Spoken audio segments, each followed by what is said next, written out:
And it's genuinely a screen I actually used to use, and there's not many of them, so I'm a bit frustrated it's been taken away. I feel like you're one step away from signposts, putting things on lampposts, being like, missing scout report screen, if seen, return to Tony Jameson. Yeah, and they're all at half-mast as well. It was brilliant. I had a great time with that one, so I was like, I'm screenshotting that. Couldn't believe it. I was like, right, TJ Ball is happening. I thought it was called Bastard Ball. I mean, it's pretty much the same, innit? I'll tell you what's not in the game. Sunshine. That's not in the game, is it? It's look, it's the middle of summer in Africa, and it's raining again, famously. It's the rainy season from January to December. Yeah. Oh no, because March is snowy season.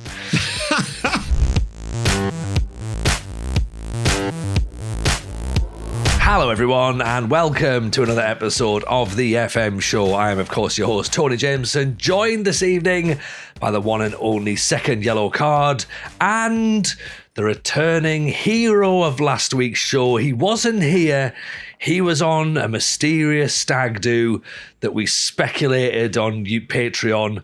It's the one and only Si Maggio. Si, welcome back, a belated Happy New Year to you, pal. Hope you're well. Thank you. Yeah, I'm good. Well, I am now. I've had a flu, and then I ended up on this stag do. The weather was shit as well. You know, not actually. Yeah, even while we were there, it was pretty bad. So, we are going to cover it on the Patreon. I think it's maybe more of a diversion, a tangent from Football Manager. But just to answer one or two questions, the reason why we still went on the stag do despite the wedding being off was because we'd already paid for it. So you know. And the stag really wanted to go still. We did try to get a refund. And I was sort of hopeful, and I've told the stag this, when the weather was looking a bit bad last week, I was like, are they going to do us a refund that we don't have to go on this bit of a weird stag weekend? So, yes, that's why we went, go and have some fun. And, for the stag, at that point, it's like now he's a single man and there's lots of very, save it for the Patreon. Do you know what? I'm going to finish that sentence before. No, there's not, Si. There absolutely isn't. Where you went, there is not. Okay, but we will continue that on the Patreon. So if you want to hear more about what went down and didn't go down on Si's Stag Don't, then come and join us. Patreon.com/the FM Show pod. Matt, you were with us last week. We did a Patreon episode speculating, and it went very well, by the way, didn't it? So how are you, sir? How's your week been? I'm terrific. We did, and it only involved minor levels of slander and libel, which is always good. Weirdly, none of which was actually related to the stag do. No, exactly. Yeah. There's several things that we were thinking, do we cut this out of Patreon? Should be fine. We should be all right. A lot of talk about just about nonsense. Go and check it out, by the way, if you haven't already done so. But we're here to talk about Football Manager because, of course, that's why we're here. At time of recording, it's very, very exciting, gentlemen. We have an update. We have a patch update. It's not quite a content update yet. They will apparently be coming shortly. So fingers crossed for that. But it does look like we'll have a new patch released basically on the Monday before this podcast gets released. So things are moving on, Si. Yeah, it's a strange one because, well, as you said, it's not quite a content update. I mean, it I suppose it by default reaches the threshold of patch. So they've released. There were 5 things they said that have changed in the patch. One of which is a bug fix, which is fixing freezing when instant resulting during hot seat mode. So, those that holiday whole seasons will be happy at that one. Omega Luke will be happy. I don't know if he still is doing holiday and for his content this year, but the redesigned stages and season preview tile I think is the big one, right? So that's. It's a weird one because the league table is very annoying right now. I think we can all agree the league table doesn't look good. It's like fits a weird format. It doesn't really matter what league you're in. It's like a pop-out window, isn't it? And there's wasted space, but there's also like too many things crammed into small spots, and like then you've got a scroll bar if you want to see the full league. So they've just turned it into a full screen, which sort of fits with some of the things we were saying way back when the game launched, which is they don't know whether these things should be tiles and cards or if they should be full screens, and it feels like they haven't decided yet for many of the things. They already changed. I'm pretty sure they already changed the league table once since launch. There was a change, definitely. I can't remember what it was because I have the memory of a goldfish, and I try to put the early builds out of my mind just in case. This is the thing. I think because they've brought out a few different patches, like some of the bits now were like, did they already change that? And maybe they've done another bit on top of it as well. Like the one bit that I'm still missing from the league tables, and I don't know how many people used it. I certainly used it. Was that the bar, like the sort of the graph of your progress throughout the season? Yes, and I used to always back. like that. Yeah. I used to like comparing it to other teams in the league. So I'm like, right, they're having a major drop off. Like, oh, actually, no, they're on the upward curve. You know, I used to love that screen. I used to think this is brilliant. But it's just a shame it's not there this year. It brings the story together. It allows you to sort of chronicle, and you could look at a team and go, wait, they're third now? Go to the past positions graph. It's like a roller coaster or a stock going up. It's brilliant. And when the fact that you could add, I think you genuinely could put every single team on it at the same time. Albeit it got a bit messy at that point. But if you wanted to track the chart of like 6 teams that were in the playoffs or something, it was such a great visual tool. And it does sort of feel like one of those things that they kind of went, oh, does anyone actually really use that? And I'm sure they had data that probably suggested that. But ultimately, it was great and I miss it and I want it back, please. Yeah, and it just like I know I loved it, but it just reminded me. I read an article on the BBC website today, and it was looking at how teams, and it was all about data and stuff. I was feeling very, very educated reading it, and it was all about how like sort of teams are now sort of balancing towards their expectations. They're playing as well as their actual points, and it had the graph on there. I was like, I used to love that graph. Even the BBC's got access to it, and I haven't got access to it. Si. Do you remember that season? Must be like 2001, I think, maybe a bit later. But Ipswich went on a mad run, and they were like near top for like half the season. They came like were, sixth, top two. under Bobby Robson. They finished sixth in the end. Yeah. And they suddenly came I seventh. feel like six was still an achievement for that Ipswich team that then got relegated. But I think they'd only just been promoted as well. But like the journey of that is almost as like interesting, right? Same as like the Leicester season or many a season, like where you see Wigan like season. two teams like that's as interesting. I know we've had it in to look through it in Football Manager. I've had it where I'm like, you take over halfway through the season. You're like, why are you only in 4th with Man United? Or when I took over, we were 17th, and I've got them up to 4th in the final 5 games. That's a mad end to the season.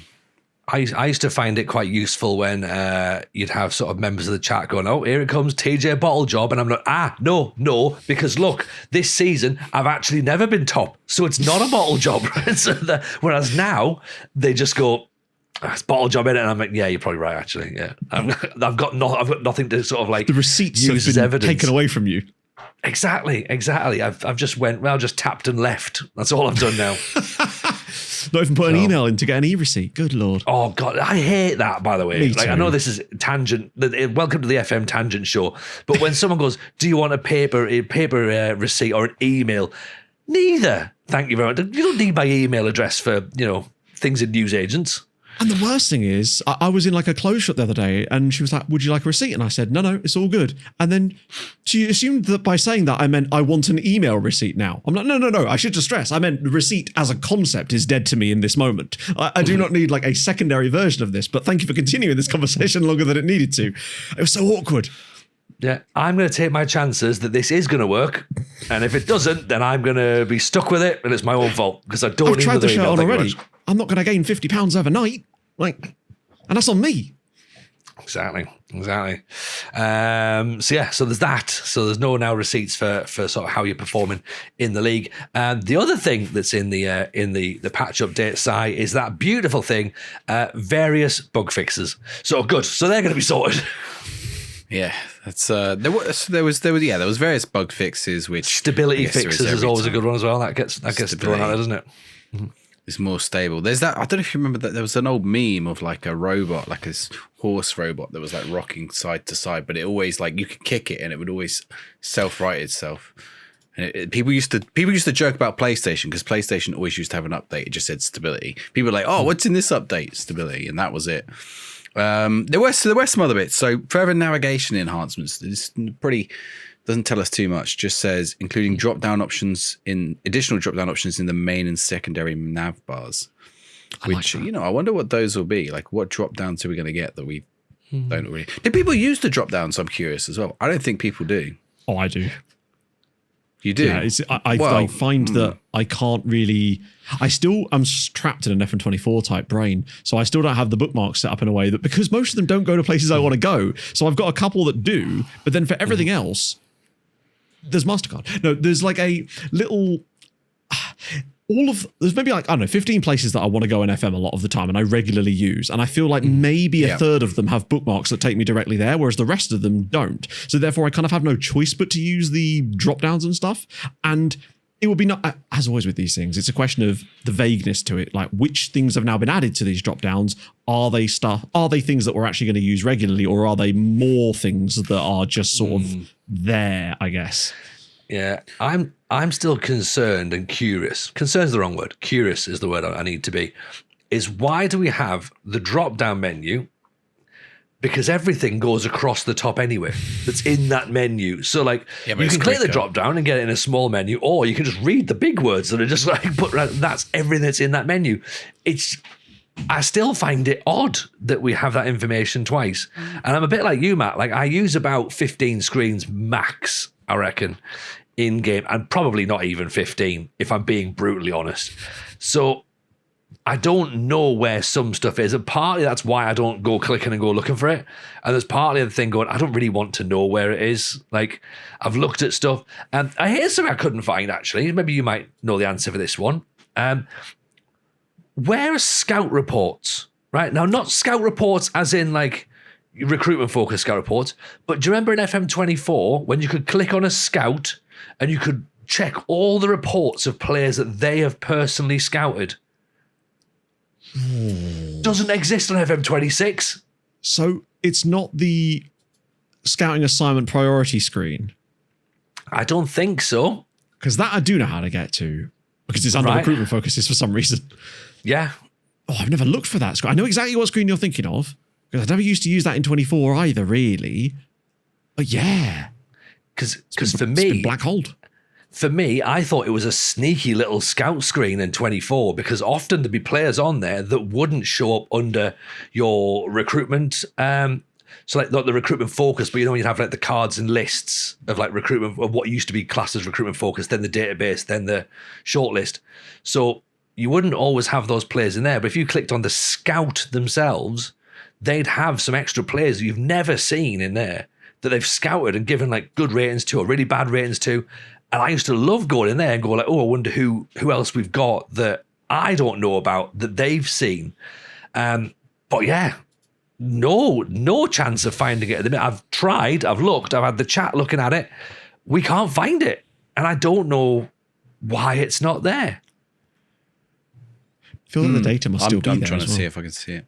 Because it must be, because I always used to think when a scout was either due to retire or I wasn't going to renew his contract, I used to always look at who's he looked at and have a quick little run through the reports. Go, all right, has he picked out anybody decent? If he has, I'll put him on a shortlist and there we go.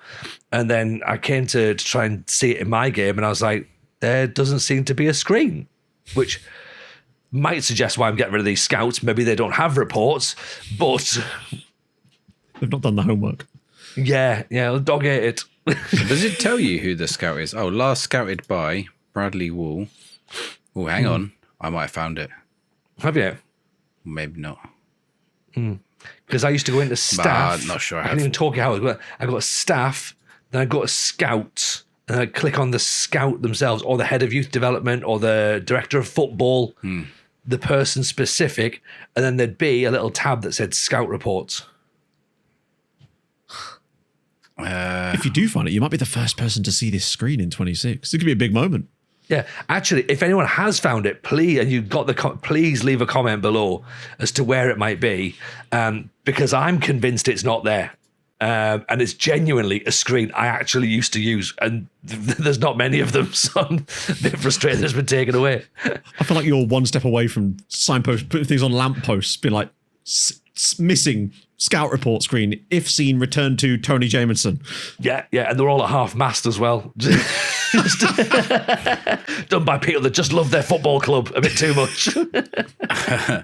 I feel like I'm close to finding it, but not quite.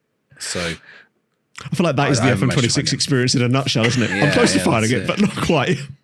Yeah. Okay, so on those drop downs though, so okay, one of the big complaints is people say there's too many clicks, and to me that's one of the few things I feel like people aren't using those drop downs. Like you just hover the drop down and you can basically go to most screens in the game.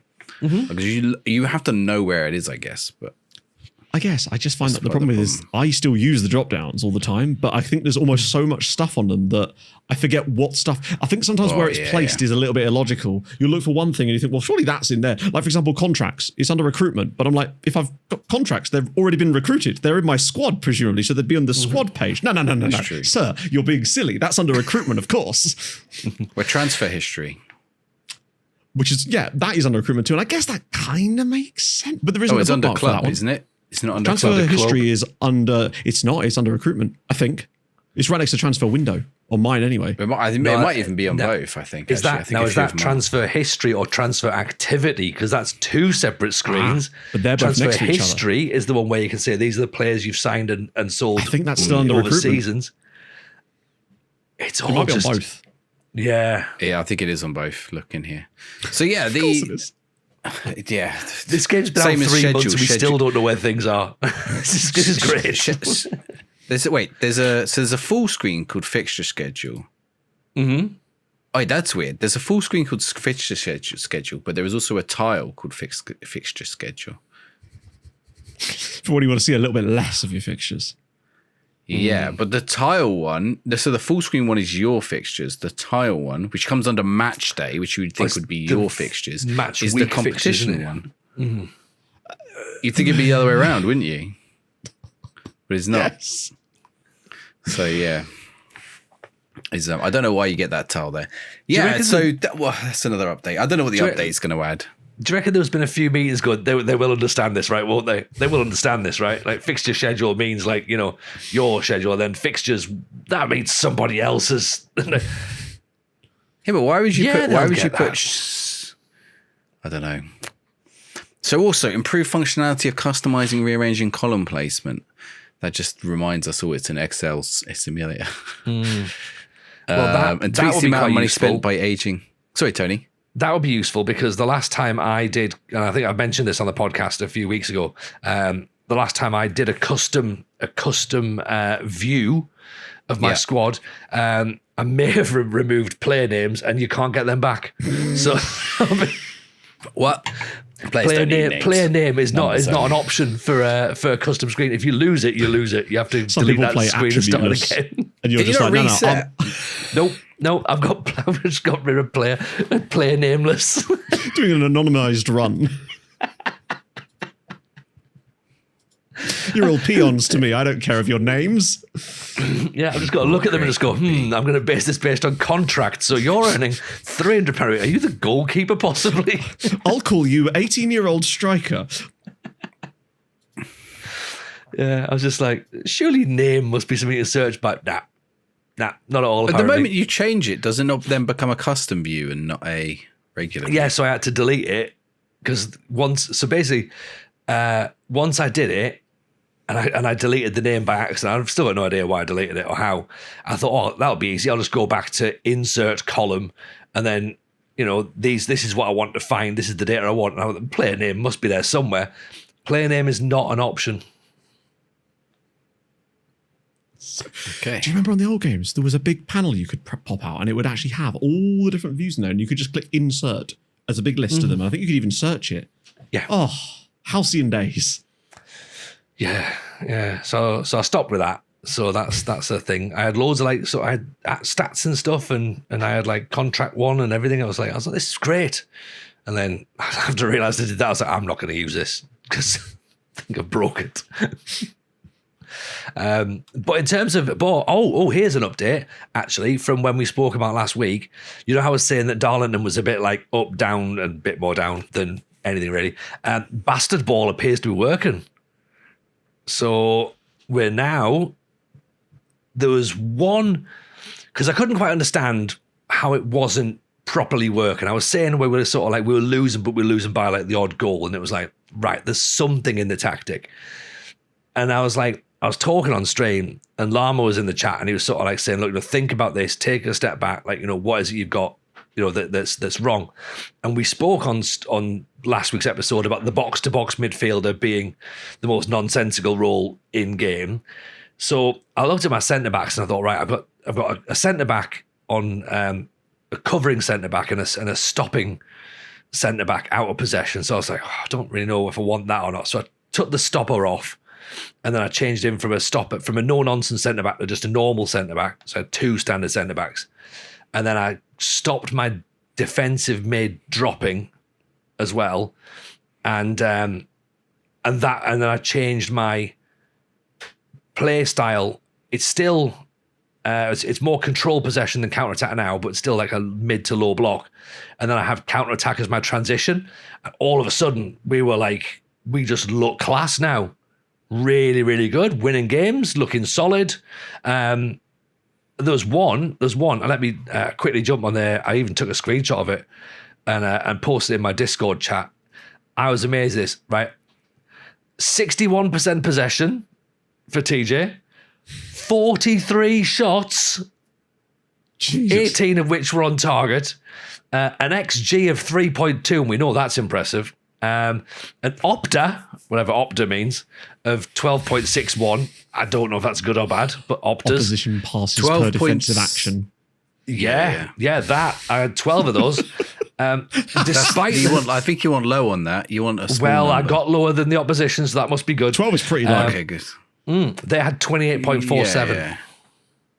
Yeah. We had no clear-cut chances despite winning 4-0. Were they all own goals? No, they were all just good goals. It was brilliant. I had a great time with that one. So I was like, I'm screenshotting that. Couldn't believe it. I was like, right, TJ Ball is happening.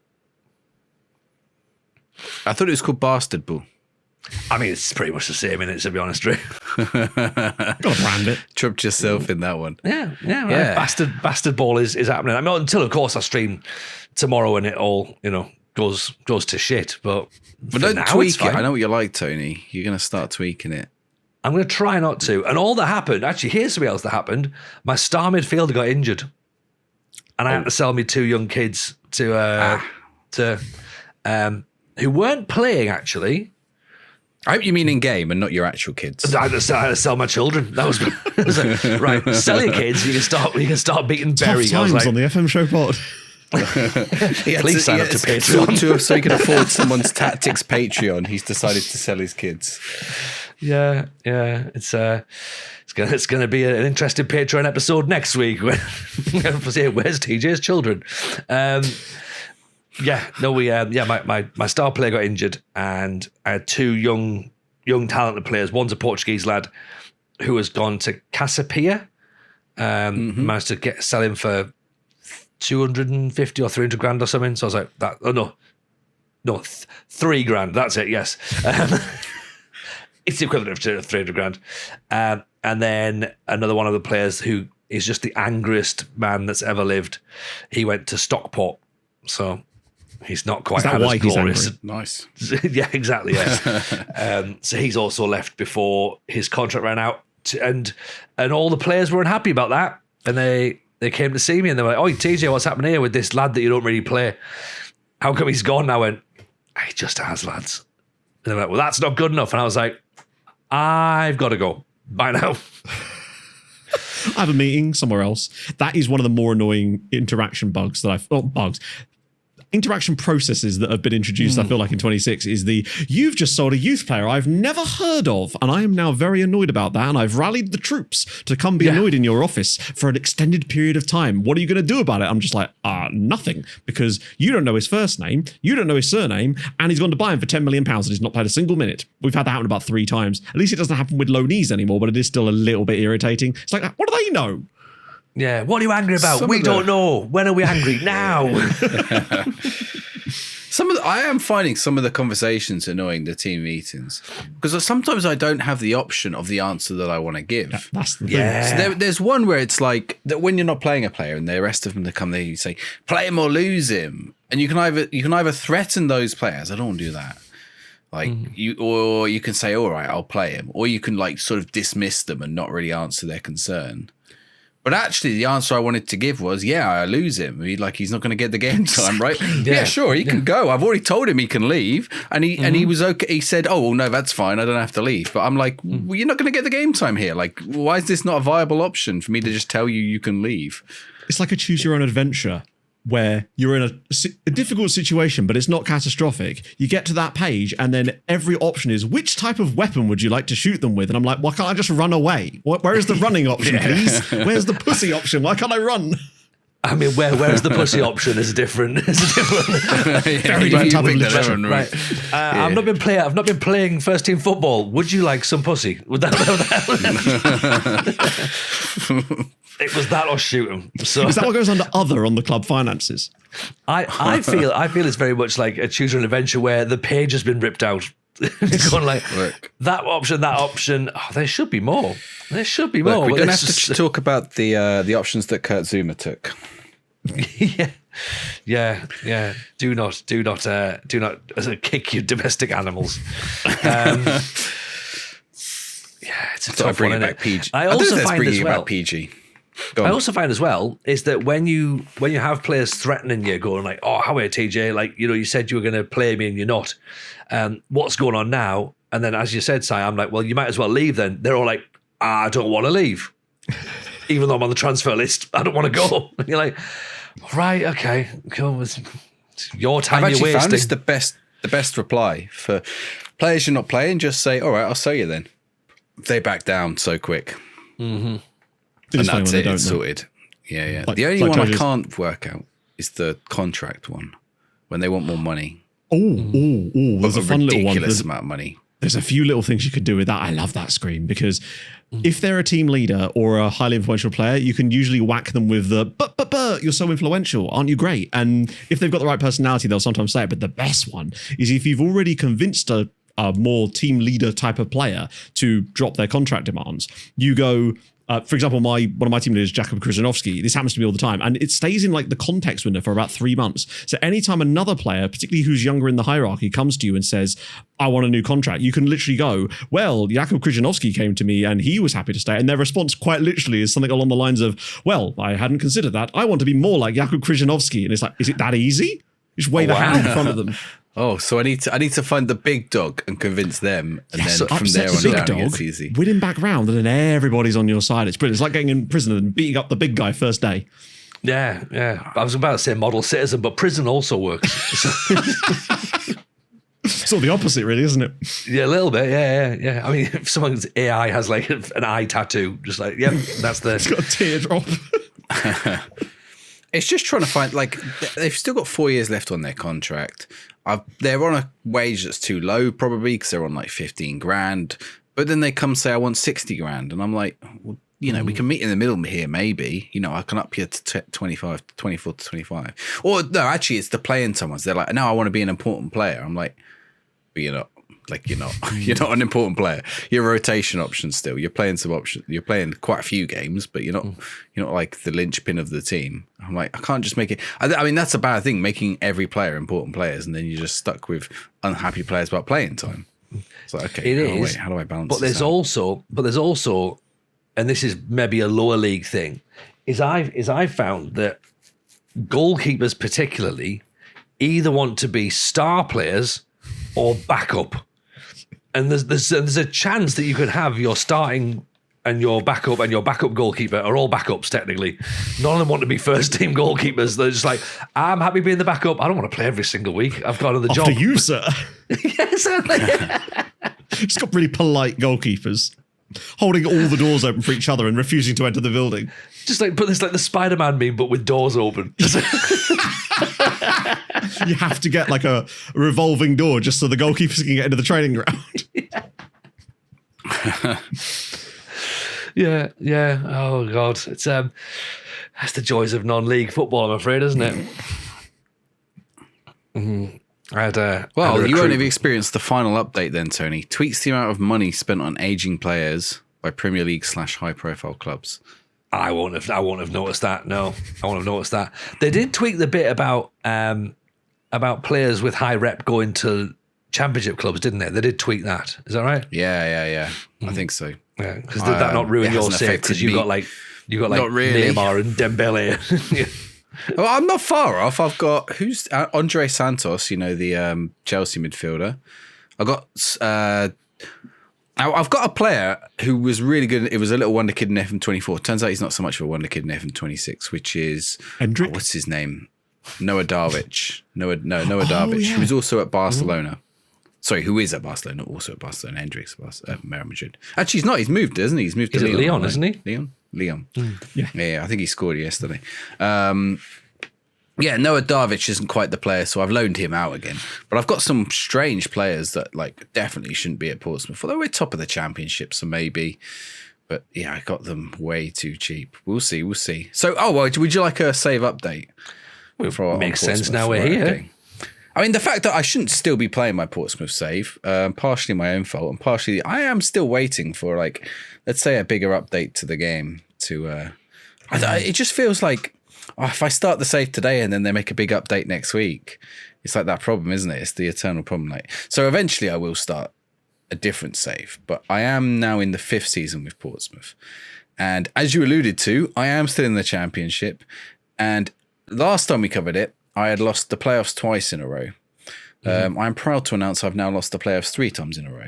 So I just can't beat the playoffs. Right as of speaking, it is mid-February. Well, in real life it's not, it's mid-January, but in my game it's mid-February. I am top of the table. And I think I have a 6-point gap to 3rd. So we might get promoted this season. But then I don't know, do I take on a few seasons in the Prem with Pompey or not? I've got some good youngsters. I feel like I could do it. They did reduce my have you had this? Yeah. So during the season, they were I guess it's a finances thing. And this has always been a thing in Football Manager, but it just took me by surprise in the championship more than anything. They were we've reduced the wage budget from 900,000, which is what we were spending, to 700,000. So that's a 200,000 drop on the wage budget, just during the season. So immediately my performance rating in managing wages is F.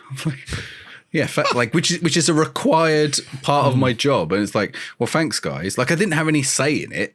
They were just nah, because of the club's finances. And they aren't that bad. They aren't worse than they were any other season. And by the end of the season, we'll probably get a nice boost in the coffers from the, from the promotion or whatever. But it was just balls. Congratulations, we've what do moved I the do? How do goalposts. Did you have any clauses to sell to try and claw some money back, or It was in November or whatever. I could have moved. I didn't really have any transfer budget. I sold a player in January and then I, moved it around a little bit. And I think the players that I sold as well were on higher wages. So, one was the first team goalkeeper from the season before. So just, I've balanced it out, but it was a bit right. So now I'm not managing my wages well, but I was, and you've moved the goalpost at a time that I can't really do much about it. I didn't think about selling the clauses. I don't think I've got many clauses I could sell. But yeah, it was just a bit awkward. It is a dumb mechanic though, isn't it? Yeah. It's I think it's part of the game. It adds excitement and stuff. It was a story. I was okay, right now I've got to. Oh yeah, now for sure. But I feel like the fact that it punishes you with your with the board for the fact that you're now suddenly failing it, even though you have had no control of it. It'd be a little bit like if you got a speeding ticket through the post and it said, "Oh yeah, we've retroactively changed the speed limit on that road 6 months after you drove on it, but now you're getting a ticket for it because you were doing 70 back then." Yeah. So I don't think it's going to affect my race. I wonder if I could have got. Has anyone ever been? I'm curious because it is a required part of my job. I'm curious if anyone's ever had it as a required part of their job. If it has ever meant them getting sacked. I think you've got to be. I think, and this is the only way I can. I think you've got to be wildly over for it to be a major issue. But usually though, if memory serves you correct, usually if your finances are that bad, you just get a takeover. The game just puts a takeover in place for you and bails you out. Really, it doesn't. We did have a takeover. It doesn't end up doing what would happen in France or something where like teams get relegated to the 7th tier. It's just like, all right, you've got really bad finances. I mean, you're Portsmouth. You used to have bad finances, surely. Like, it's just like, yeah, it's true. How bad can it be? You're not in prison you want right. a good example. We got an injury riddled squad at the minute in real life, Portsmouth. And the manager's like, they come out and ask the manager, you're going to sign anyone. We spent 3 million this year, which is low for the Championship. Or I think it might be 9 million, but it's like very low. Like other clubs are spending that on single players and they're buying 10, 15 players in the Championship. So we got lots of injuries. Like we're down to the 6th choice left winger now. And he got asked if he was going to sign a midfielder and he said, well, I can't really. So that basically implies that he hasn't got any money. So we got a player in on loan who was the 4th choice at Luton, who are in League One. And it's like, right, with no option, not with an option to buy or anything. So it's like, right, so we're going to the league below to loan their players that they're not using to play in the Championship. So yeah, no money might be about the sum of it at the minute at Portsmouth as well. Although they have got money. It's the ex-CEO of Disney. Just come make us a documentary about us. Call it Play Up Pompey. We'll I think he's the ex-CEO. You wonder how much sway he's got still. No, in real life he's still he's the ex-CEO of Disney. I think they'd have him back, considering he was the good one before the Bobs that they've had since. Before the Bobs, they are both cool. They had two in a row. Bob Iger and Bob. Who was the other one? I forgot the other one. Bob. Yeah, both. Bob. Yeah. Bob Bradley, the former Bob USA Bradley, manager. yes. That's what he did after the Swansea job went wrong. Yeah. Took over Disney. Well, so in game, I said this is a Mickey Mouse Club. I'll manage a Mickey Mouse Club. Am I right? Hey. I did like to say that when we got to now we're literally a Mickey Mouse Club. We're a little Disneyland in Portsmouth in the little harbour. So I have had a takeover in game, and it was like it was like not threatening me, like enticing me with Tycoon Takeover. And then when it finally happened, it was like Michael Eisner has sold the club to a consortium led by Eric Eisner. I was like, that's his son. I was like, all right, okay, so there's no extra money, is it? He just basically retired. He's got old. Or maybe he died. I don't know. There's no deaths in game. So I was like, well, there goes the Tycoon Takeover. So we didn't get any extra. They were like, and there's no extra money for you. Great. We had a takeover at Darlington after season 1. So season 1 started. I'm sure I've mentioned this already. Season 1 started. Expectation was finished mid-table. I was like, "Ooh, it's a bit high for season 1 for me." To be honest, I was kind of like hoping we could just sort of like scrape around. Anyway, we finished mid-table. I was like, happy days. Takeover came in the summer when we were doing our recruitment. We got 3 players in, and I wanted 6. And I was like, "Oh, the takeover happened, and we lost a couple of players." I was like, "Oh dear, we can't go for them." Takeover comes through. Change of board expectations. I'm like, oh God, they're going to want like promotion or something, aren't they? Expectations. Battle bravely against relegation. Get in. Yes. That's the kind of owners I wanted. It's great. They walk through the door day one. Yeah. Congratulations. We expect nothing. Literally, they were walking around going, this would make a fucking mint car park. This like just specking up the housing estate they were going to build on top of the stadium. I was like, flats look right there. I've remembered how I solved my finances. You've actually reminded me. So about a couple of weeks later, I had the option of changing my season objectives because we were top of the league.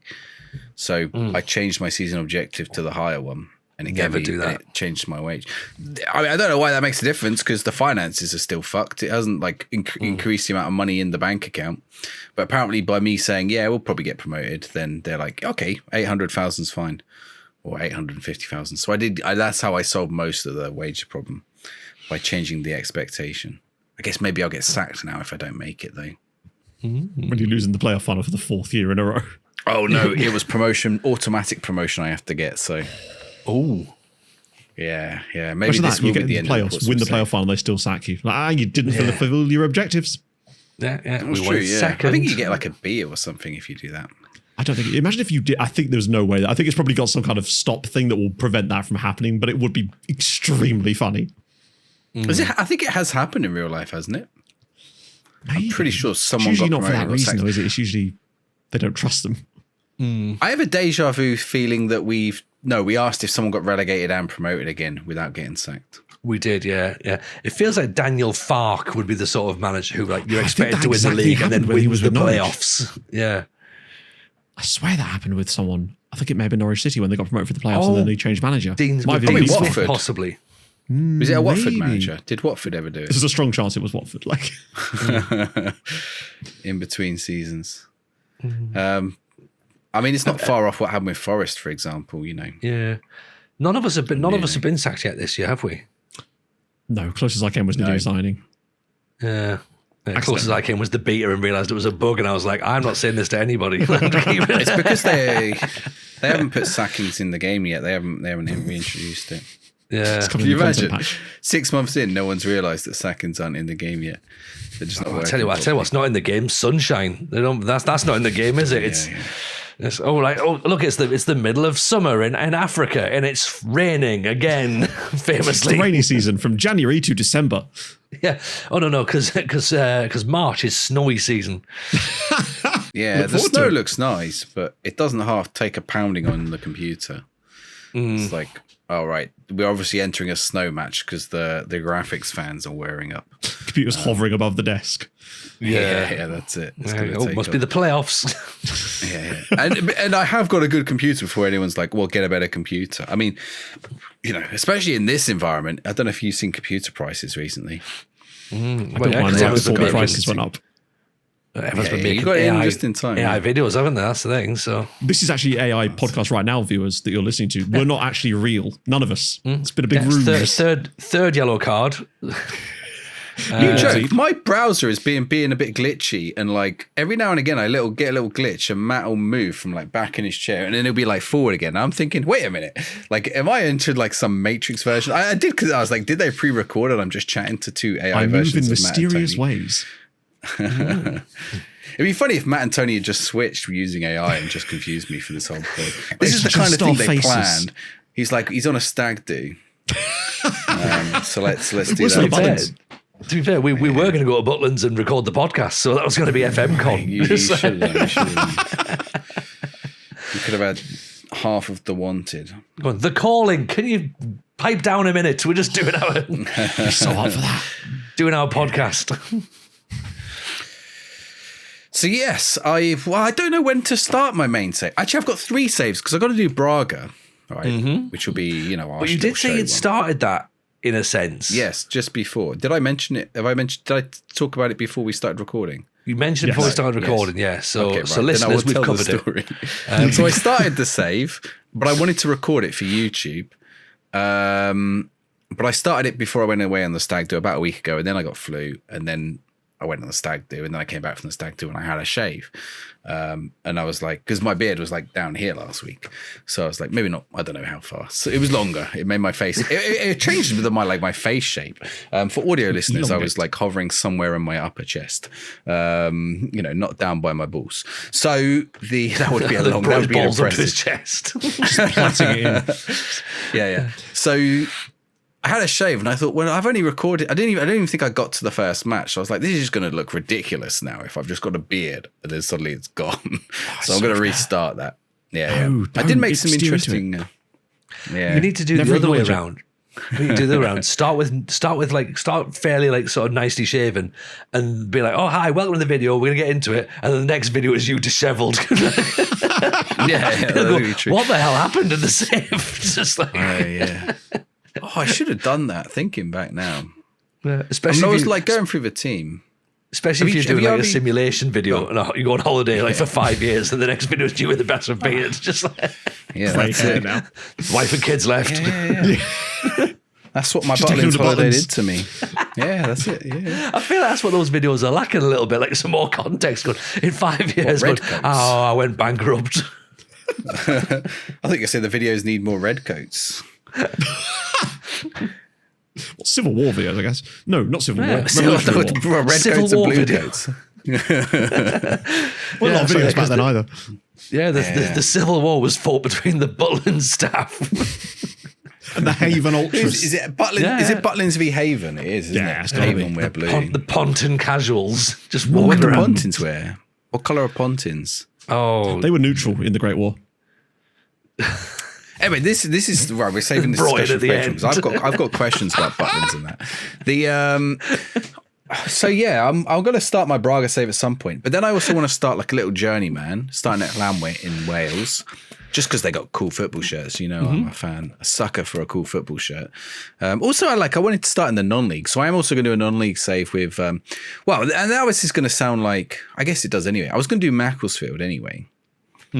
And then they did the BBC documentary, and I was like, okay, right, that's good. That's a nice little tie-in. And then they did well in the FA Cup, and then I'm like, all right, okay, now it just looks like I'm hopping on a bandwagon because I haven't even got around to starting it. I guess it doesn't matter. So yeah, I'm going to do a Macclesfield. I'm going to do a academy only save, youth only save.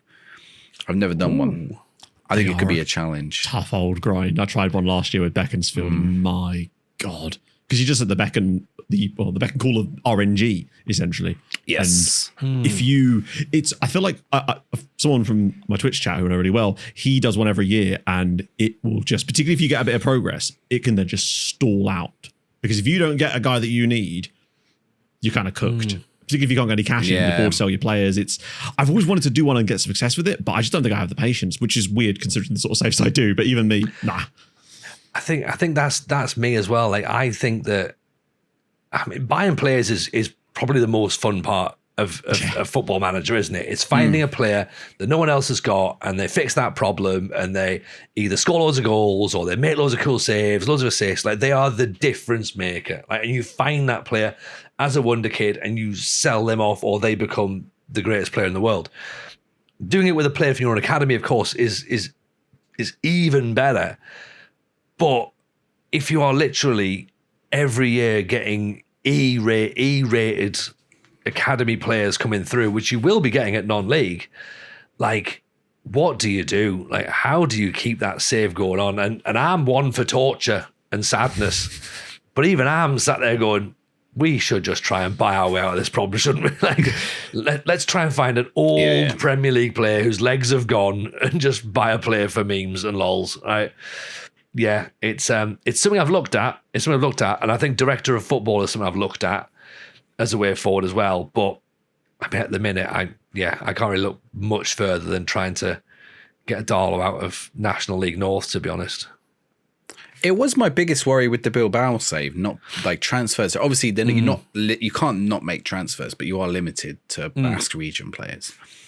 So I was like, is that too much of a limitation? But actually, it was kind of freeing in a way, because it was like, okay, right, now I've got to, I've really got to nail the transfers that I need every season. Like, I haven't got like I didn't get that player, I'll go find another player from a wonder kid from Brazil or whatever. So you are at the whim of the RNG, and I think I will probably end up insta resulting a lot, and going on holiday, because we're going to try and get through seasons. Particularly, like if I'm in a dud season, I'm not going to play out for 15th place, right? Like this, as long as we make it through the season, and then we'll work out what comes in next year. I think the closest I would get to that, and it's like probably not that close really to a youth only, is if I was doing like a Build a Nation, instead of Build a Nation Scotland, I would want all of my players to be Scottish. Like, that's the closest I would go to that sort of like, youth only. I'd be like, right, we're making it a Scottish only save, or like whatever nation you go to, all of my players are going to be from there. So I'm not going to be tempted to go and get, a great, wonder kid from part of Europe or South America or Africa or something. I'd be like, right, no, we've got to literally make do with what we got here, because we are wanting to be a racist save, yeah. Yeah, exactly. Yeah, pretty much. Yeah. That's exactly it. Yeah, and if any of them come through the youth academy, they get shipped off. No foreigners. Bugger off, back the way you came from. Take their honorary kilt away. Exactly. Do you have another passport? No. I suppose what you could do is you could do like Scotland youth only, where you could buy Scottish players from other Scottish clubs, but they had to be like under 19 or something. So you kind of keep the youth element of things, but you are allowed to spread your wings to some of the Highland League, the Lowland League teams. And other thing I've always wanted to try was almost the opposite of the director of football idea, where I'm still the head coach and the director of football has been delegated to things. But I've always wanted to try a save like that, where I have to have the worst director of football I can find. So he's incredibly incompetent at signing players, and I just have to deal with his nonsense for the entire save. And I've always thought that would be quite a fun concept for a video. Thankfully, the director of football's in game appear to be those people. So that'll be Exactly. it. I mean, I had Nikos Dabizas at Larissa, and he was appalling. He was appalling, like so bad. But I could also sign Scottish players from English clubs as well. I would imagine in this fictional save that I've just created in my head. You've got me thinking now. Like I was just thinking, similar to your idea, Matt. Instead of like the director of football challenge, you instead do where you play. You know the one I think you did. I think or Clates did with the agent, or maybe you both did, or Tom did as well. I do agents. Clates does the director of football stuff a lot. Yeah. Yeah, that's it. So you act as the player's agent or you act as the director of football or whatever. What if you acted as the head of youth development, right?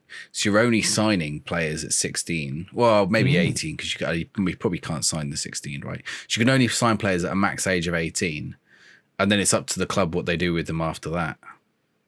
Like everything else is in the club's hand, and see how well you could, like you're essentially looking into bringing as many wonder kids as possible. I guess that's sort of what the DOF. I guess there would need to be some expanded mechanics to really allow you to do the head of youth development stuff, because then you really want to be recruiting younger than the game will actually allow to bring through the youth intakes. I wish the game would expand to allow you to fulfill those roles a little bit more, but maybe one day. Not Well, it's a rules reason you can't do it. It's not a. Yeah, I know, but I mean, like in terms of it's a human trafficking reason you can't do it. All right, so my save is you're not allowed to do, but your save. That's between me, my lawyer, and Amnesty International. Thank you. Exactly. But it is in game though. It does happen in game. There's always a message that pops up to be like, oh, your unknown 14-year-old has been poached by West Brom, and they're not. They're always 14. the worst players. They're always the worst. But you never players. find out. You do. There's a way. Yeah. So we found that when there was in 24, I don't know whether this is the case in 26. I assume it probably is because it's the sort of mechanic that would just get carried over. But you get clauses attached to the poaching. So you're guaranteed like 5%. Yeah, and as a result of that, it has to appear in your clause menu when the player actually generates. So you'll notice they just randomly appear there. The best part about it is though, it'll always say they're about 15 or 4, usually 15, I think it says. But that doesn't actually mean they are 15, because you'll notice sometimes they'll come through 4 or 5 years after that through the academy thingy, and then they'll still only be 16, which means they were actually poached when they were like 12. We've done a few calculations on that, which is I find really interesting. That is I think interesting. was that how you did the editor stuff, Matt, where you had players coming in later on? No, that was just using EDT files. That was like a thing you could actually do, like the way they make the retro databases, where they actually have regens come through that are the real players later. That's how they do that. This is just some back-end mechanic in the game that, as far as I know, you can't mess about with, but it's still quite cool. Because I think Aaron and I spoke. It feels like years ago now about that with young kids in the game being like. Everyone, like every football club knows, every football fan knows, there's always a couple of kids in the academy like going, honestly, we need to keep our eye on this guy. He's 13. He's going to be the one. Like, but it never transpires in game that there's even like a little sort of like murmur of going, oh, there's a really talented kid in the youth academy. And you know what? Most of the time it doesn't happen. It doesn't transpire. Fine. But occasionally it should come through to be like, oh, this is the guy we thought. And then maybe he tops out. Maybe he's not good enough, or her, or maybe they are the thing. And it's like, and you've heard about them 5 years before they're in game, and you'd be like, oh, maybe you've moved on from a club and gone, I remember there was a player at Fulham who was going to be quite a player. Let's go and have a look and see if they actually came through or not. And that could be really, really good for future saves. It gives them character, like even more character when they first generate. Just having that sort of. Because it wouldn't have to be profiles, anything like that. It would just be names that exist, maybe and obviously an age attached to the player, something vague, just some kind of characteristic that you can be like, right. And then you see them come through the youth intake and you're like, oh, I remember that guy. He was the one that scored or was talked about vaguely in this thing a few years ago. And you're like, it's like that Leonardo DiCaprio meme, like, that guy. That's just little things like that I've always wanted, but I know that it's like a really niche use case and only weirdos like us would care, but I feel like a lot of people probably would care. But and add it into the media thing as well, going like, and it could just be a big thing. Going, massive news coming out of Fulham. Their biggest talent has just signed his first pro forms. Like everyone's really, really excited about him, and like he's already got clubs like Man U and Chelsea and Man City sniffing around. Like this exact thing happened to Fulham this season with Seth Ridgen. He's been on the bench. I mean, no one really outside of Fulham will be aware of Seth Ridgen, but he's been on the bench for Fulham a few times in the Premier this season, just because of AFCON, basically. But he was linked with Manchester United and those much larger sides. He went for like these tour days and stuff there. But in the end, he went, no. I'm signing a proper contract with Fulham. And you know how Fulham's academy pipeline has been pretty good as of the last few years. You know, with Josh King being the most recent one. But Seth Ridgen is the next Josh King, basically. He's the next player in that pipeline for me. What's the... See, okay, there's two... I guess it's up to me, the rules, but I'm sort of thinking about like that Youth Academy Challenge. So what can I re-sign players that came through my academy? I said in mine that I could, because otherwise you are just limiting yourself so much. And I feel like at least those are Youth Academy players, because you're going to have loads of money because you're not spending anything on transfers or wages. And okay, so the other question is, if a player is a free transfer, is it like 15, 16 years old and they're a free agent, can you pick them up? See, that for me would be a signing. Yeah, but you would put them, they would be a signing for your academy. To me, the academy is the youth team. If they come through the academy, they have to be like an intake player. How do you manage the team's expectations when you sell one of your players and then they all come in the room going, why did you let him go? Because you can't say, we will buy a replacement, because they don't understand that what you're doing is just bringing in the academy players. At no point does the game going, are you just bringing in academy players? Well, you can. I think there's an option for say I'm going to use youth. Yeah. You can put a youth player through. Players a chance. Yeah. If anything, that's probably the one way out of that meeting. I suppose, yeah, and that's as well. That's the thing at the end of season, isn't it? Like, so right, I'm just about here, right? So we're going to give the youth a chance, which is great when you've just won the league, and they go, the youth players, really? Okay. Are we being fired? Yes, is the answer. Part of it, I suppose, is selling as few players as possible, because you don't need the money for it. So just got to try and not sell anyone. Get them poached, and if you do get them poached or taken away from you because whatever reason you have to sell because the player's going to kick off, you could at least put massive clauses in, so it kind of, that's what I was doing. I was selling the occasional player every other year if they weren't like brilliant but they were still getting bids, shoving a little 50% in an sale fee clause, and it's the sort of thing that, particularly at the level I was playing at, it could fund you for years. It was brilliant, just for like, because you still want the money to invest in things like youth facilities, junior coaching, recruitment. Those kind of things are hugely important at that kind of level. You get the right staff behind the scenes. Model Citizen Hoyd, lovely. Where do you stand with affiliate clubs then in that sense? Because I don't like them in game, because obviously they're not, can't really use them in England the way that they are in game anyway.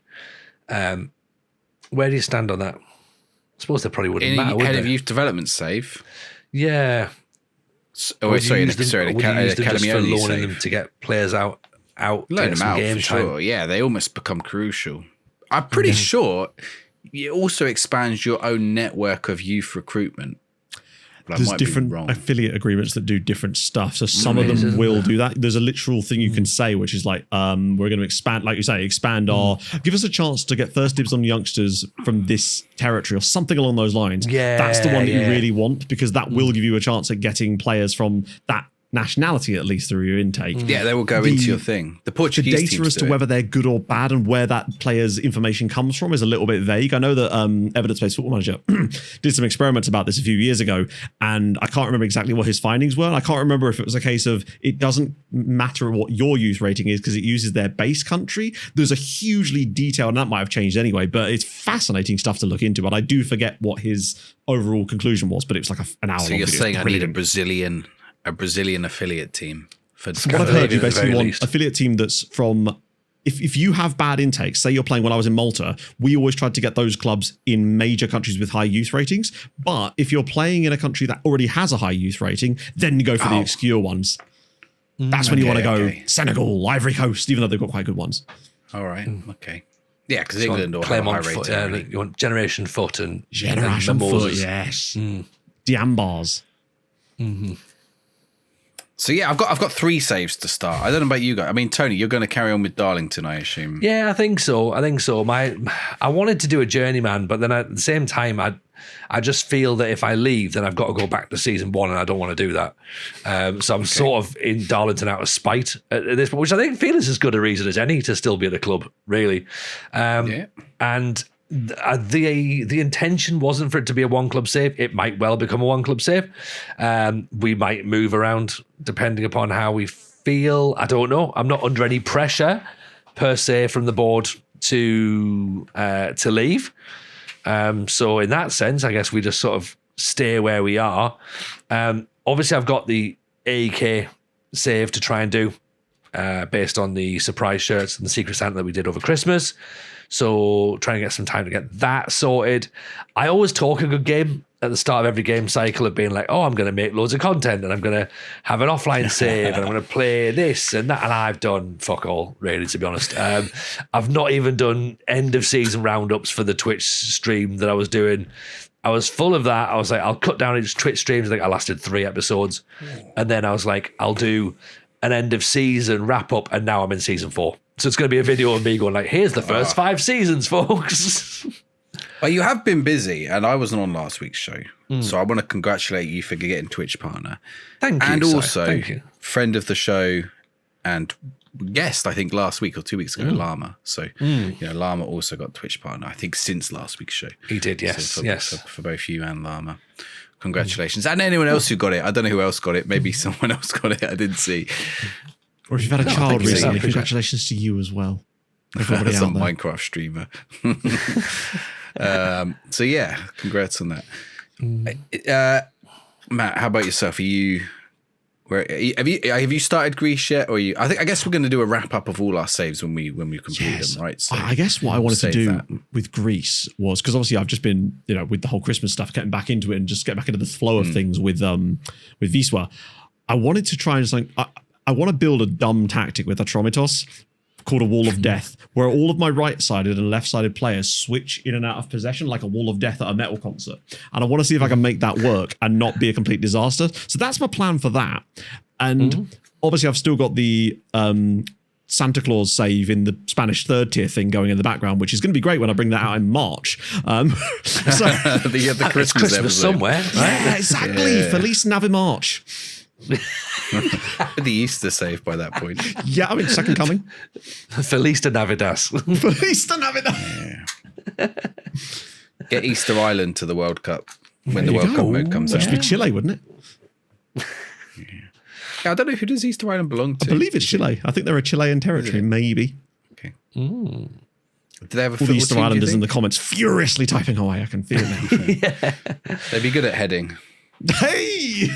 Hey, marking as well. Well, speed 0. Strength, just giant heads. Positioning 20. Them and Stonehenge FC. A lot of hidden attributes through the Easter Island heads. They're all 7 foot tall, but they've got no legs. Jumping ridge quite low. Tiny legs. It's like the big head mode, isn't it? When you get the big head. Yeah. Now that would be a good feature.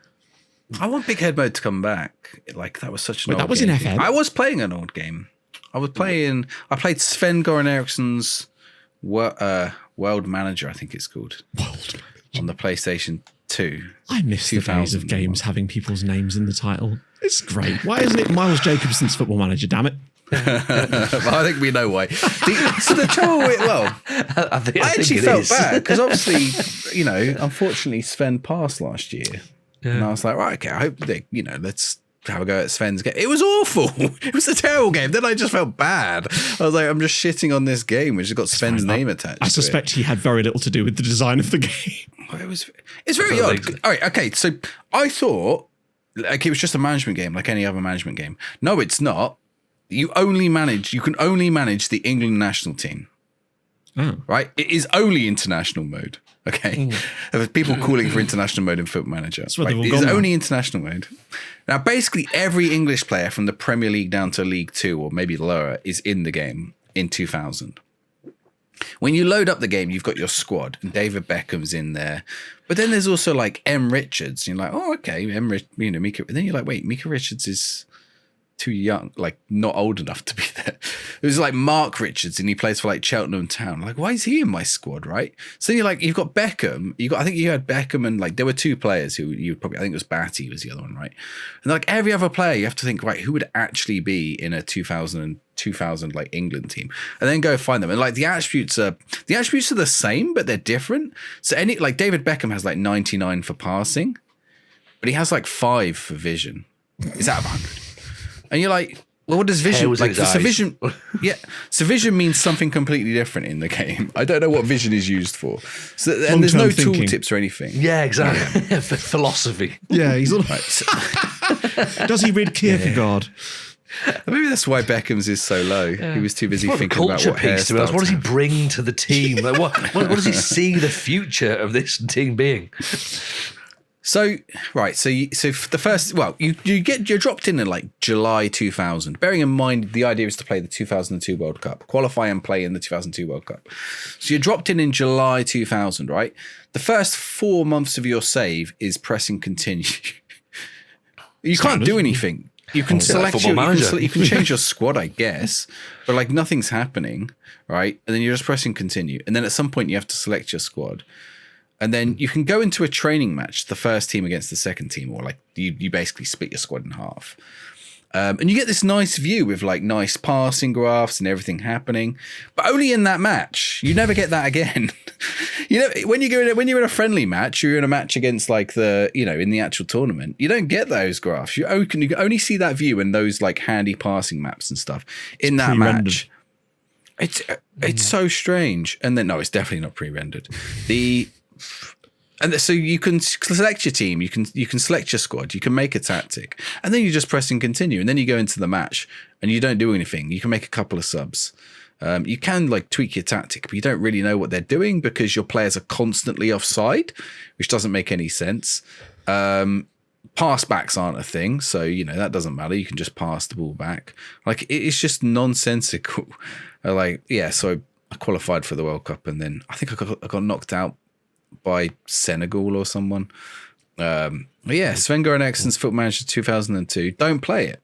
The best thing is that I looked at the box art, and the box art promised something like player interactions during the tournament, right? That's not in the game. Like nothing happens. No. What happened was when you bought the game, like at the time, David Batty would ring you with strategic thinking, and he'd just be like, I've got a really good idea for what you should do for improving your gross written premium of an insurance company, and then he'd do that, and anyway, well, obviously now it don't make any sense. Yeah, I like how you did everything you could to make it sound like it wasn't FM, whilst also at the same time it still sounded exactly like the FM experience. That was tremendous. Sounded a lot. So, and then there was a bit right where I didn't have PvP in it, and okay, so this is an example of a piece of play. McManaman or someone who I had out on the left hit a long ball forward over the top for Michael Owen, who is onside but has run past the defender to get the ball, right? Then Michael Owen slows down. You're like, Michael Owen, you're the fastest player in the game. Like, what's going on? He never beat anyone. Right? So this Cameroonian defender then overtakes him. Then the Cameroonian defender boots it at his own goal, past his goalkeeper, full pelt shot, and it cannons off the crossbar. If the goalkeeper dived for it, which I don't know how, because it would have been a pass back, but he dived for it. The Cameroonian defender stopped. Michael Owen kept running onto the ball. He's now got an open goal to score in because it fell to his feet, and he hit it over the bar. And I was like, what? This is like, maybe that would happen in England. That probably would happen in an international tournament. But I was just like, how has that missed? Why did the Cameroonian defender absolutely hammer it at his own goal? And then how has Michael Owen managed to miss? Well, speaking of international tournaments, Segways. Except does it count as an international tournament? FIFA sounds like an international tournament. World Cup sounds like an international tournament. Guess who got segways for Christmas, by the way? This guy. Yeah. Well, what are the ones that you ride around on like that? It's not one was it, yeah, exactly. The stairs on it. Number of steps, 0. Number of kilometres travelled a day, 43. Children's He's feet been run learning over trick 11. moves. You can spin that way. You can spin that way. You know, like Dr. Evil and Austin Powers, stuff like that. Dr. Mildly Annoyed. Dr. Bastard. That's me. So FIFA E World Cup of Football Club Manager FIFA E Club World Cup in association with Football Manager, a snappy title, has been announced. PvP mode hasn't yet, but there's been a tournament announced. So what do we think? Excited? Not excited? So hard to say, isn't it? Questions? Mostly the title is just extremely hard to say. World Cup of Football Manager featuring Football Manager. I think, I don't know. It's exciting to see PvP stuff on like the esports TM scene back in FM again, because obviously, you know, with the success, I would say relative success of the FIFA proper World Cup with the internationals and whatnot, that I think was a really cool first step in what could be some quite sick if they've obviously got this agreement with FIFA. And obviously this one's now club related, but the details of that are a little bit vague as to what that actually means at this stage. But I think it's pretty cool, actually. It's an opportunity to see what this game can be, I guess. But I am very curious to see how it's going to be PvP and in what form, because it isn't just going to be a network, say. Then again, the FIFA Club World Cup, or the World Cup, whatever it was, that we did, the thing I was in with Aaron, that technically wasn't PvP either, in the sense that the game was still technically single player. We were just sort of playing single player against each other. So I suppose you could do the same thing again, right? That's true, because I don't think anyone had presumed there was going to be season-long challenges as well for the start of the week, which of course would determine the amount of points you would get that would lead into that sort of final playoff, I suppose, really. So that was really, really interesting, really exciting. Of course, there was some club partnerships in there as well, which potentially is why we're now thinking it's going to link into clubs now. So it just feels it feels interesting, given the fact that they've got the World Cup license, that we've got club attached to this tournament. Si, I mean, conscious decision, not conscious decision, financial decision, possibly. Where's your thinking with it? It's I mean, I hadn't actually looked at the registration rules on it. I'm looking at them now, but I'm sort of thinking. So you're thinking that the fact that it's the club one and not the I just think that for them to have the word club in there, I mean, for me, unless it's a golfing tournament, I think the word club really only says, you know, it's clubs, isn't it? Or as if it's a that's what the Club World Cup is. That's the one that was last summer. Chelsea exactly. Yeah, but the FIFA E World Cup that we saw, of course, it was domestic clubs. But I'm just thinking that now that FM has the World Cup license, well, this is part of that license. So they've also got the license to this. Yeah. So are they missing out? Why are we potentially got Brentford in it, for example, rather than Brazil? And with the actual kits and Sure. I think one is they probably will do it anyway. Well, when they ran the regular World Cup, they didn't have no one used international teams, but I think it's also a case of they'll probably it's like how the Winter Olympics and the Olympics don't run in the same year, or like. The Special Olympics and the Paralympics. No, I don't know when the Special Olympics won, but the Paralympics won straight after the Olympics, don't they? But I was sort of thinking like, okay, but like the World Championships don't run in the same year. So it's like, okay, you stagger them out. Or actually the Under-21 World Cup doesn't run the same year as the regular World Cup.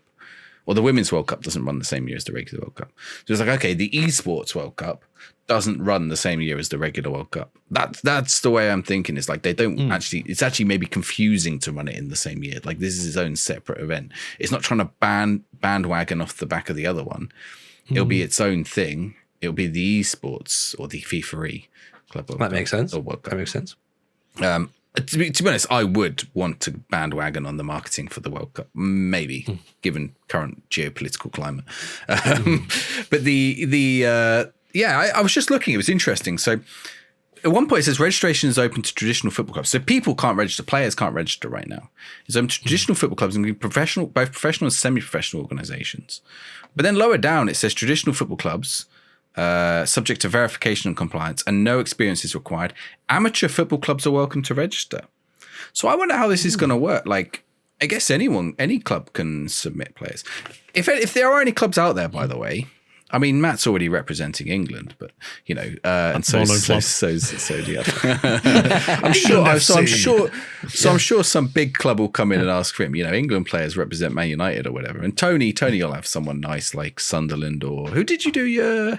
I did Odds Ball Club in Norway, so I've got international representation as well. So and you also had your Jameson's one as well. Jameson was Newport. You've got So you've got a couple of clubs up your sleeve. Sunderland could be an interesting one as well. Yeah.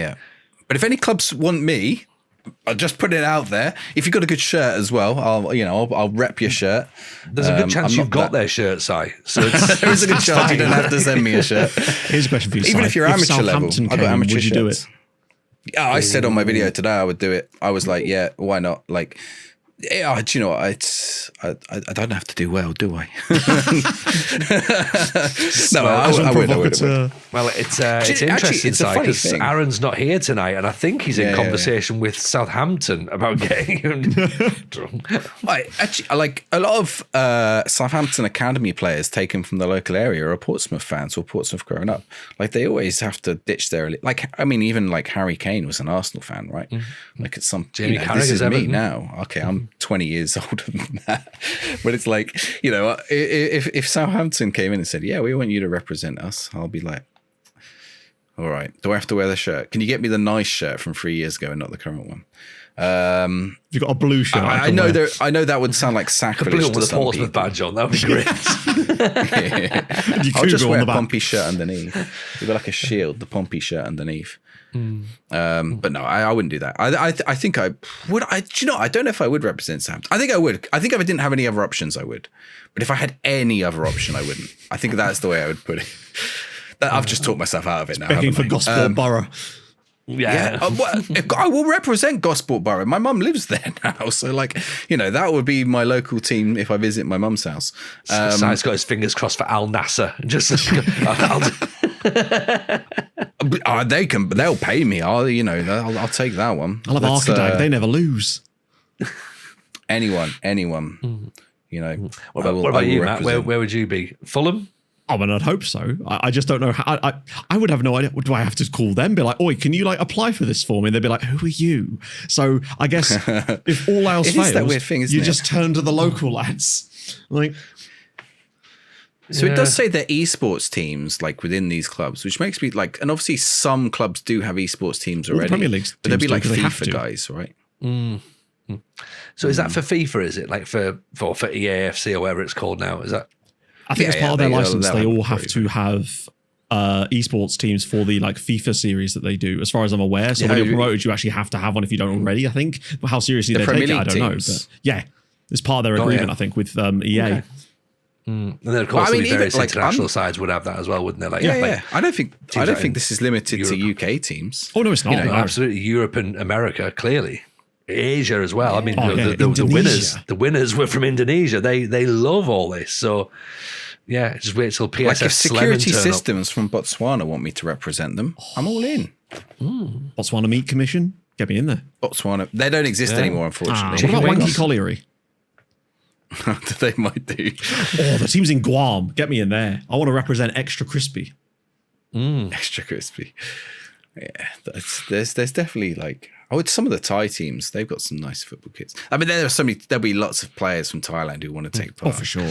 But if anyone is listening and represents a football club, get yourself onto FIFA.gg and then that's FIFA.gg. I'll spell it out for you. In case you can't spell FIFA. And you'll find the registration there. I mean, if you can't spell FIFA, the rest might be quite difficult. But yeah. Put the crayons down. Yeah. Excellent. Yeah, something that could be. I mean, that's going to be maybe the first thing in it, trying to get the actual teams registered in.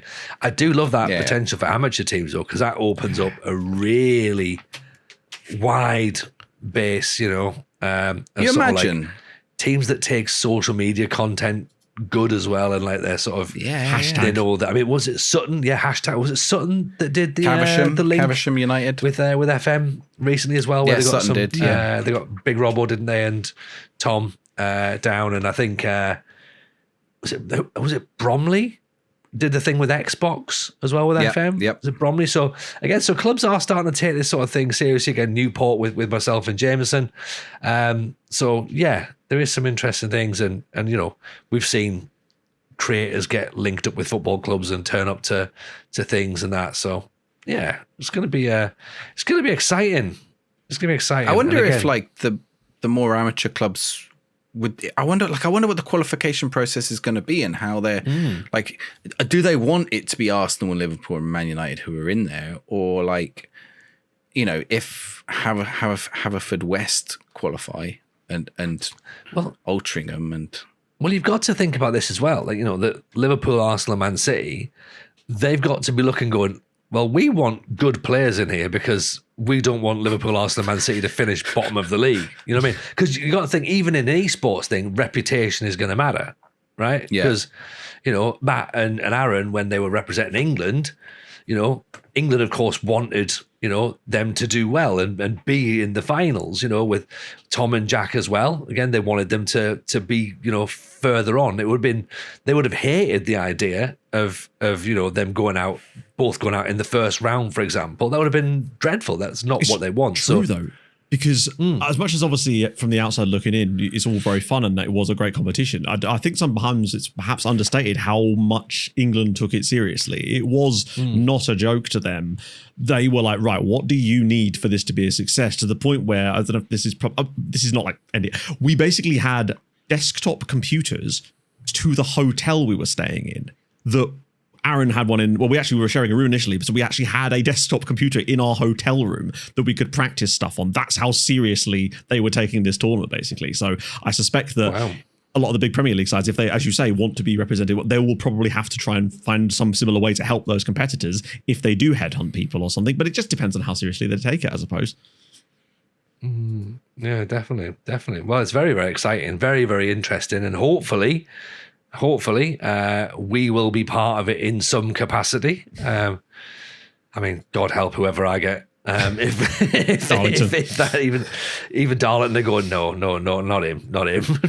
Blind Spartans be going, I know. We'll give him a ring, right? So yeah, let us know as well if there is any amateur teams that are wanting to get involved. Comment below if that's the situation, or if there's any. I tell you, here's an idea, right?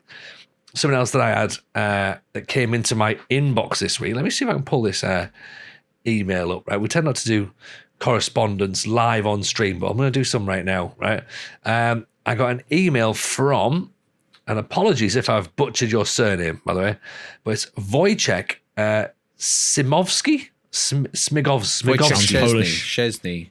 Wojciech Szczesny, he's the Barcelona goalkeeper. It does sound a little bit Polish. So Wojciech Smigowski, who has sent an email saying, hello TJ, I recently got a save idea for FM26, which could get other YouTubers involved. So I'm presuming that they're a YouTuber as well, called Pass the Pentagon. Okay. Now, basically speaking, they have started a typical Pentagon challenge. However, after just one season, I wanted to make a video about it and pass the save to another YouTuber who will play the next season. They then make a video about that. They pass the save on to another YouTuber. The cycle goes on until the challenge is completed, which I think is quite an interesting idea, to be honest. As we've already pointed out, unlikely to be something that I'll get round to doing because that's another save and another video. But if that sounds interesting, well, I'll post the details up about that in Discord, do you reckon? Well, we did do one in Discord, didn't we? We did one in FM24. Did you take part in the end? I remember how far we got. Yeah, I did. Yeah, I did that. That was good fun. It was the community save, and I think we got to. I think we ended up at Farsley Celtic, and we got them promoted. Unfortunately, the Farsley Celtic no longer Farsley Celtic. That was back in May last year. But yeah, I think it was interesting. You basically played until you won in that one. Yes, I played one match. I lost. No, I played two because you were allowed a mulligan for the first defeat. And I was like, I've lost two games, right? Someone else is going out. Some YouTubers did record their stint. So Matt's Mastermind, from the FIFA World Cup recorded his. A couple others did as well. So yeah. That was yeah. So we can use that space that we already have if we have spoke about a community challenge as well, which we might try and get around to. Now we're in January, but again, of course, there is that thing, as you say, Si, about if we start a new save, will new features drop? Matt, I mean, what do you reckon? Is it worth the idea of us continuing that thought process, or? My logic has always been: don't delay fun. Like, just start the save. Order the takeaway, take that leap, etc. Go to the stag do. Yes. Don't get married, but then go to the stag do. Cancel the wedding. All those things. Cool. All right, there you go. Don't delay the fun. There's another t-shirt slogan for us for the end of this episode. Fellas, I think that's been a pretty rounded episode this evening. I think we're going to go and lock these cameras off now and talk on Patreon about Si's stag didn't and get to the bottom of that. So if you want to come and get the juicy information from us, then Matt, I'm going to let you do the honors. Where can you find us on Patreon? You can find us on patreon.com/the FM Show pod. And you can support us for just £3 a month. Oh, I have to do this, don't I? I've been learning from the very best. So come over and you've listen learned to from us Aaron. waffle. You've not learned from Aaron because you got it right the first time. So that's He's been getting it right. he has. He's been doing a great job. I hope everyone enjoyed the beep-free episode, though. It's becoming a meme now, isn't it? Like, just literally, we've just seen comments on YouTube videos that just says beep. If you've reached this far, hit a beep in the comments. Just, yeah. In this episode, just write no beep. I bet Chris adds one now. I think so. Cool, let's do that then. Right, we're going to log off. Thank you very much for watching, everyone. Hope you enjoyed it. And of course, if you listen as well on the audio platforms, we appreciate you greatly. Take care, everyone. We'll see you all next week. Patreons, strap in. It's about to get bumpy.